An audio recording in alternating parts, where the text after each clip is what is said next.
நாம் பாவங்களுக்கு சென்று நீதிக்கு பிழைத்திருக்கும்படி அவர்தாமே தமது சரீரத்திலே நம்முடைய பாவங்களை சிலுவையின் மேல் சுமந்தார். அவருடைய தழும்புகளால் குணமானீர்கள். ஆண்டுடைய வார்த்தை சொல்லுகிறது, அவருடைய தழும்புகளால் குணமானீர்கள் என்று சொல்லி,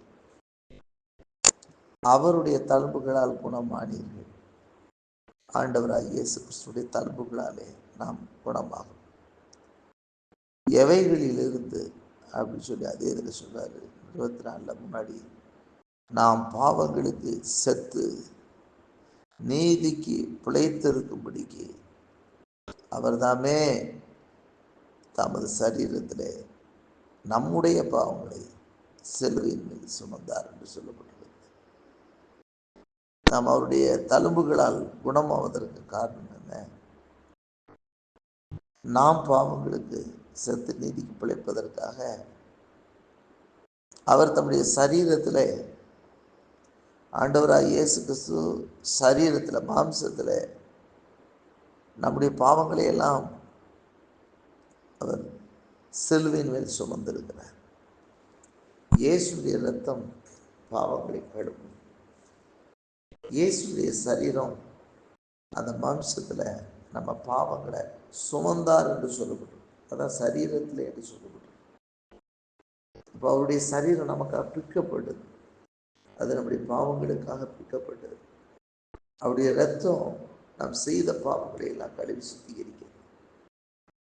ஆகவே ஆண்டவராக இயேசு கிறிஸ்துவின் சரீரம், அந்த சரீரத்தில் தான் நம்முடைய மொத்த பாவத்தையும், உலகத்தினுடைய மொத்த பாவத்தையும் சிலுவையில் சுமந்து அவர் தீர்க்கிறதை நாம் பார்க்கிறோம். அவர் கல்வாரி சிலுவிலே அவருடைய சொந்த மாம்சத்திலே நம்முடைய ஜீவனை கொடுத்ததுனால நமக்கு ஒரு பெரிய விடுதலை கிடைக்கிறது. ஆகவே அந்த தழும்புகளால் நாம் குணமாகிறோம். ஆண்டவராக இயேசு கிறிஸ்துவின் தழும்புகளால் நாம் பெரிய விடுதலையை நாம் பெற்றுக் கொள்கிறோம். அதுதான் இங்கே அழுத்தமாக சொல்கிறார்.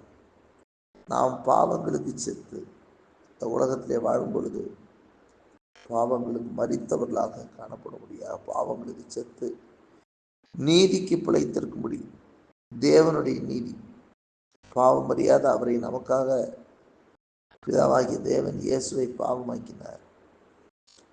அவர் மூலமாக நாம் தேவனுடைய பிள்ளைகளாய் மாறி இருக்கிறோம்.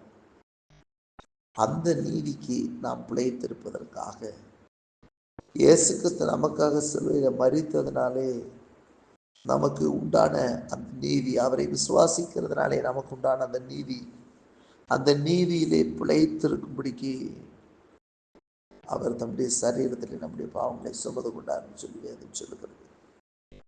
ஆகவே அவருடைய தழும்புகளால் குணமானீர்கள் என்று சொல்லி சொல்லப்படுகிறது. ஆண்டவராக இயேசு கிறிஸ்துவின் தழும்புகளால் நாம் குணமாகி இருக்கிறோம், ஆரோக்கியம் இருக்கிறோம் என்று சொல்லி சொல்லுவதை பார்க்கிறோம். பலவிதமான காரியங்களிலே நம்மை குணப்படுத்துகிற தேவன். வேதாகமத்திலே நீங்கள் பார்ப்பீர்களானால் அன்றைய வார்த்தை சொல்லுகிறது, அவர் சிலுவையில் நம்முடைய பாவங்களை சுமந்து நம்முடைய சீர்கேட்டை அவர் சுகமாக்குகிற தேவன். வேதத்தில் பார்ப்பீர்கள், எரேமியா தீர்க்கதரிசி புத்தகத்தில் 3ஆம் அதிகாரம் 22ஆம் வசனத்தில் சொல்வது, சீர்கேட்டை அவர் குணமாக்குகிற தேவனாய் அவர் காணப்படுகிறார். நம்முடைய எல்லா விதமான சீர்கேடு, ஒரு சீர் இல்லாத, ஒரு ஒழுக்கம் இல்லாத ஒரு காரியங்களை எல்லாத்தையும் சரி பண்ணுவதற்கு இயேசு கிறிஸ்து கல்வாரி சிலுவையில் அவருடைய இரத்தத்தை சிந்தி நம்மை மீட்டுக் கொண்டார். நம்மை அவருக்கு சொந்தமாகவே அவர் மீட்டுக் கொண்டார். ஆண்டவருக்கு மகிமை உண்டாகட்டும். நாம் அவருடைய தழும்புகளால் குணமாகிறோம் சொல்லும்போது நம்முடைய ஆத்மாவிலே ஏற்பட்ட காயங்கள், ஆவியிலே ஏற்பட்ட காயங்கள், இது எல்லாம் சீர்படுத்துகிறார். ஆகவே அவருடைய தழும்பு நம்முடைய பாவங்களை சுமந்து தீர்த்தது. அவருடைய தழும்பு நம்முடைய பாவங்களை அவர் சரீரத்தில் ஏற்றுக்கொண்டு அவர் சுமந்தார் என்பதற்கு அது அடையாளமாக இருக்கிறது. ஆகவே நாம் அவருடைய இரத்தத்தினால, இயேசுடைய இரத்தத்தினால, அவருடைய சரீரத்தில் நம்முடைய பாவங்களை எல்லாம் சுமந்து தீர்த்திருக்கிறார். கர்த்தருக்கு மகிமை உண்டாகட்டும்.